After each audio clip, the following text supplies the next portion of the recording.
It is Friday, February 19th. Let's talk PlayStation. Alright everyone, so initially this past week was a little bit dry, not really a whole lot going on up until the past few days where we got some interesting rumors come up, which we've seen before, so I'm sure that'll be fun to go over, but let's start off as always with our PlayStation Plus reminder. The February games are available right now. That's Destruction All-Stars for PS5, Control Ultimate Edition for PS4 and PS5, and Concrete Genie for PS4. I almost forgot. Still available, still have some time left, so make sure you download these or add those to your library.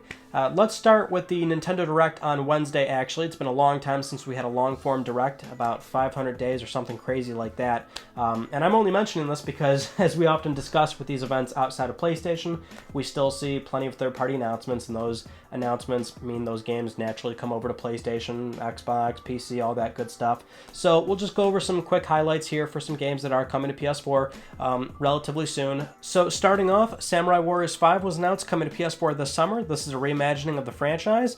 Interesting to finally see that come back. And we also saw Ninja Gaiden Master Collection announced for PS4 this summer as well. So this includes Sigma, Sigma 2, and Razor's Edge. That's actually dated June 10th.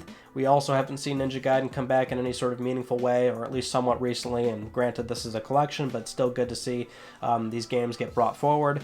Then we got Stubbs the Zombie, the 2005 original Xbox game. When this game came up, I was like, oh my god, I forgot this existed. So this is coming to PS4 March 16th, 2021, so very soon actually. Also Legend of Mana Remastered, that's coming to PS4 June 24th.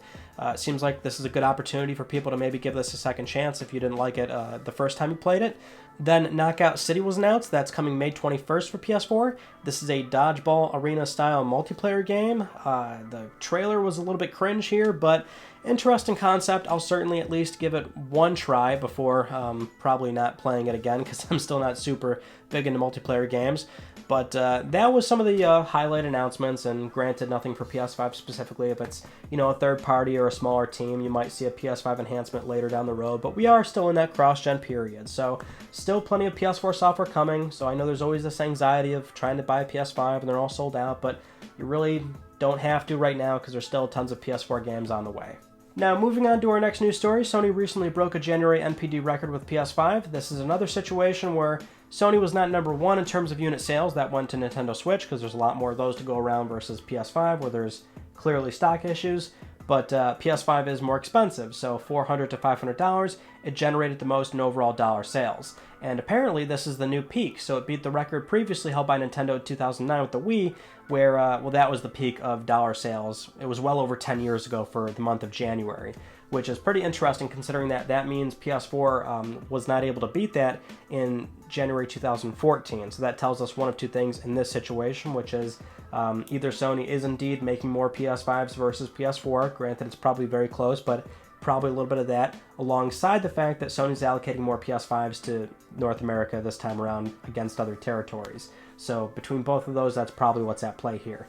Now, the other somewhat encouraging news is that over in the UK, we recently got the updated UK sales chart for the previous week, and this is a good key indicator that genuine customers are still able to buy PS5s versus all the scalpers. So, for example, when PS5 stock replenishments went out last week, or some of those consoles started arriving, Spider-Man Miles Morales and Demon's Souls shot back up the sales chart. So Spider-Man Miles Morales saw a 264% sales spike, and then Demon's Souls rose by 401%, which is huge. And these are key indicators that these are genuine customers. Scalpers usually do not buy software with the consoles themselves. They'll sell just the machine. Maybe a few of them will build bundles, but for the most part, that tells us that people are buying PS5s, and more so, they're buying software with their PS5s. So, there's still a lot of bad supply issues going around, because we've been told now to expect probably late 2021, which at that point is close to the holidays again, so it's still not going to be easy to get a PS5, but that alongside the scalpers, at least some consoles are getting out there. Next up, who remembers the PS4 exclusive Wild? If you don't, this was originally revealed during Sony's 2014 Gamescom press conference. It's an open-world survival adventure game where you can talk and interact with animals. Apparently all the animals are playable to an extent, so there was a lot of cool themes and concepts going on there, but we just haven't really seen it since then. And we know that Sony's publishing this title, right? They are involved, or at least we think they're still involved. And our first trailer was in 2014. We had another one in 2015 during Paris Games Week. Then it was gone for a while. We didn't see much of it up until 2017 when the game's director Michel Ancel shared on his personal Instagram a screenshot of the game, so we knew that it was still alive to some extent. But then it went missing again up until, well, somewhat recently, late 2020, when Michel Ancel actually retired from the games industry. So he posted again on his personal Instagram that he was retiring, but the 2 games that he oversaw, Beyond Good and Evil 2 and Wild, that apparently they are still in active development. So that was our last update up until this week, where it was noticed that the game's developer does have a job listing for a senior gameplay programmer. And I'm not entirely sure if this is a situation where this is just being talked about again because somebody decided to notice the job listings, or if the developer's been hiring this entire time since, and this is not really an indicator that Wild is still on the way. But it's something that we can, a good excuse to talk about it, because this is still a situation where it's like basically vaporware. And if Sony was publishing it, that means they're involved to some extent. How have they not pulled the plug on it just yet? Is progress good?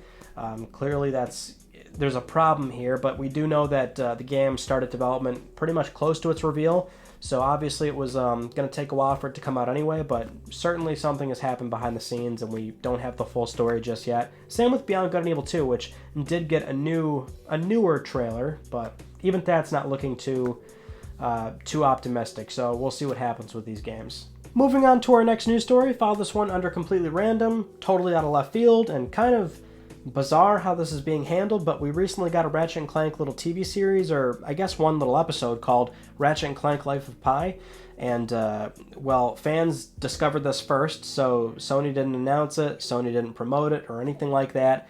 It was just kind of discovered, and I guess it was made about 2 years ago or something like that from the same studio that made the Ratchet Clank movie, so there is some semblance of connection and overall sense here, but that's how it was made, and it was recently put out, and it's only available on the Canadian network Crave, so you can't even really watch it unless you have a VPN or if you live in Canada. But that's it. The only thing Sony actually did was confirm that it's not canon, so they went out of their way to say, oh yeah, about that, it's not canon, it's not a prequel to Rift or anything like that, because that's understandably where a lot of fans went with the discovery. But yeah, so I guess we can forget about this after a few minutes, because it's just, where did this come from?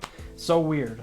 Anyway, moving on though, Ashley Birch, the voice actress for Aloy in Horizon Zero Dawn, was recently speaking with Games Radar about the upcoming title, Horizon Forbidden West, and she's very excited, of course, so a lot of interesting quotes that I'd like to share with you all here. She says, "The new areas that Aloy is traveling to, the tribes that she's meeting, and the story that unfolds, I got a primer on it all before recording for the game, where the writing team took me through the arc of the story, and it was like being a kid at a campfire. I'm also a fan, so I'll be recording sessions, and we'll be recording a scene, and I'm like, I can't wait to do this fight, or I can't wait to explore this area. All the things that people loved about Zero Dawn, the gorgeous world, the immersive story, the awesome gameplay, Forbidden West is just more and better."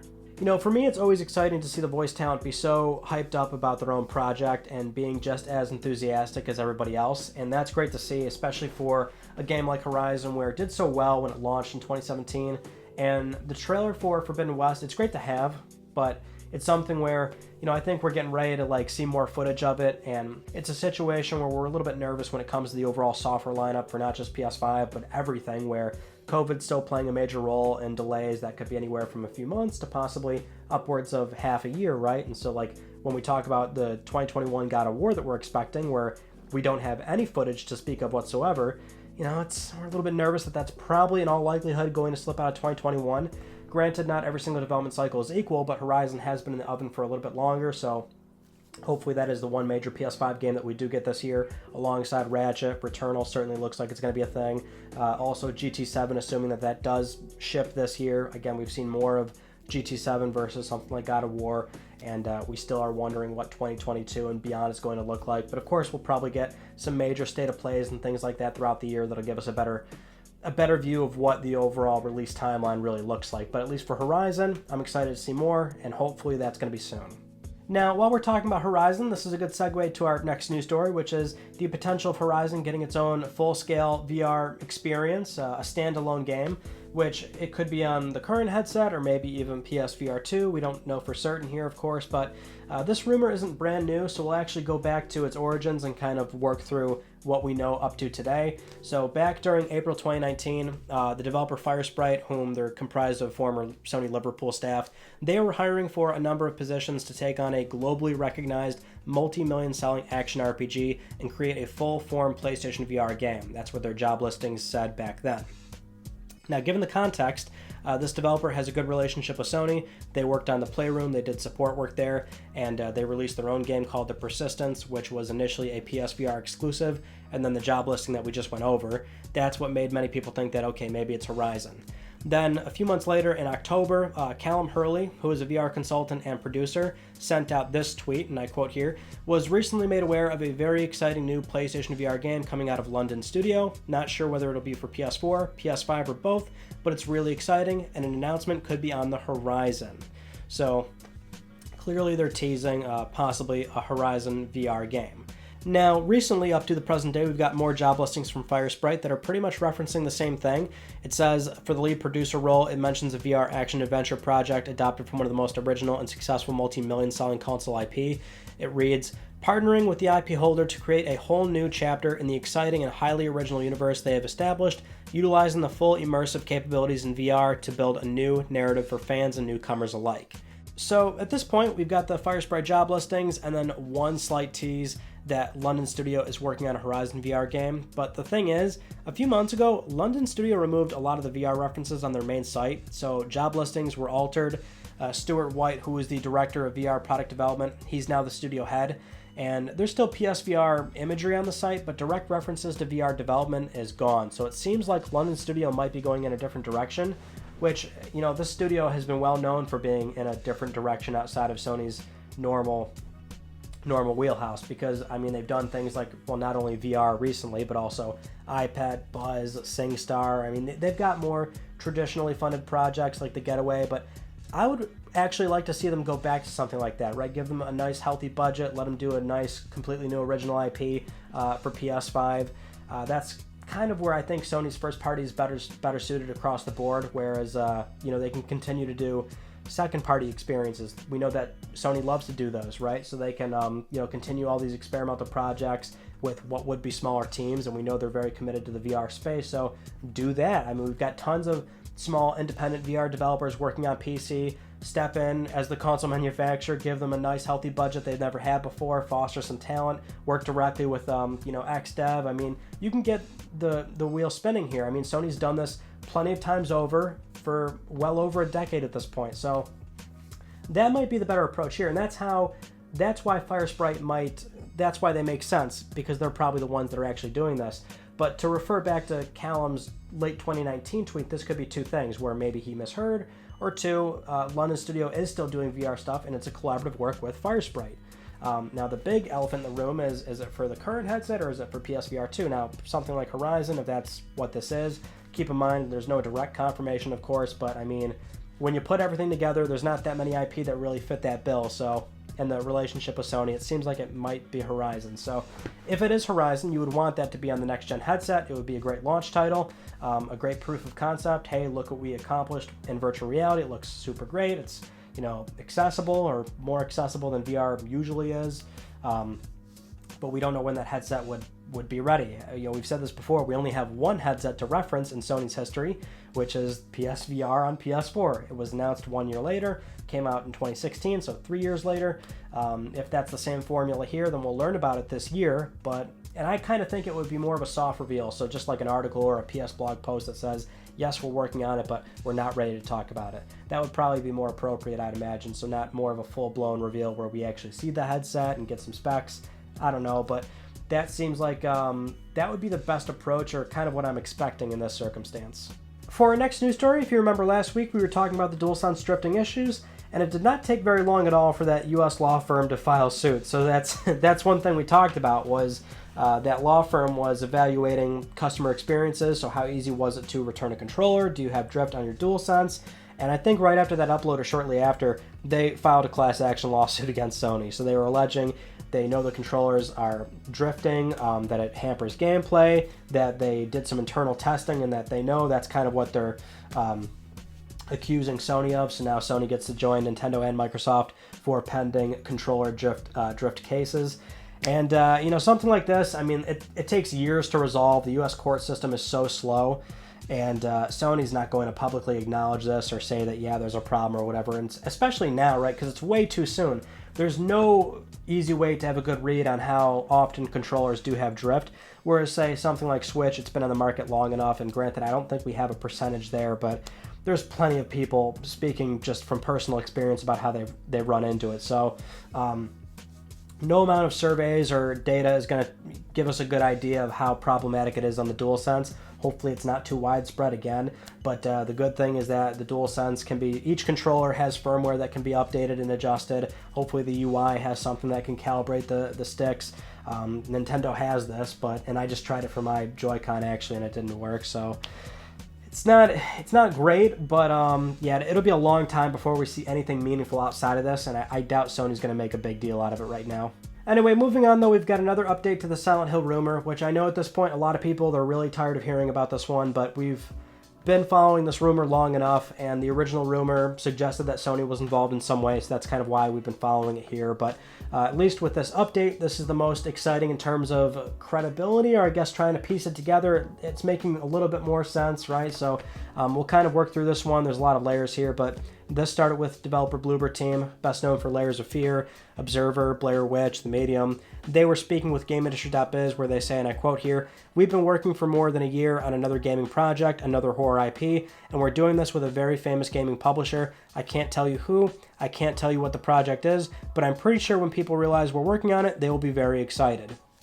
This is, of course, where a lot of people are assuming that this could potentially be Silent Hill, right? There's not a whole lot of options that this, could be. So we also saw Video Games Chronicle follow-up. They revealed this week that they were informed Konami has outsourced a Silent Hill project to a prominent Japanese developer, with a reveal due this summer. Now, keep in mind, Bloober Team is located in Poland, and we also, just this past week and the week before, we had stories about how Akira Yamaoka was doing an interview, and he discussed how there was a game coming that would be announced this summer, and he thinks that's the one that everybody's expecting.